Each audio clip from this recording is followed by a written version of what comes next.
গীত সংহিতা ৯১। মহান ঈশ্বরের আশ্রয়ে যে বাস করে সেই সর্বশক্তিমানের ছায়ায় থাকে। সদাপ্রভুর সম্বন্ধে আমি এ কথা বলবো, তিনি আমার আশ্রয় ও আমার দুর্গ। তিনি আমার ঈশ্বর, যার উপরে আমি নির্ভর করি। তিনি তোমাকে শিকারীদের ফাঁদ থেকে আর সর্বনাশা মরগের হাত থেকে রক্ষা করবেন। তার পালকে তিনি তোমাকে ঢেকে রাখবেন, তার ডানার নিচে তুমি আশ্রয় পাবে। তার বিশ্বস্ততা তোমার ঢাল ও দেহ রক্ষাকারী বর্ম হবে। রাতের বিপদ আর দিনের আক্রমণকে তুমি ভয় করবে না অন্ধকারে চলমান মরককে, কিংবা দুপুরে ধ্বংসকারী আঘাতকে। হয়তো তোমার একদিকে পড়বে 1000 খানেক আর 1010 পড়বে অন্যদিকে, কিন্তু এসব তোমার কাছেই আসবে না।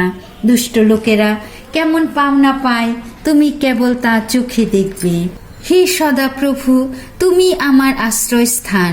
তুমি স্থির করেছ মহান ঈশ্বরই তোমার বাসস্থান।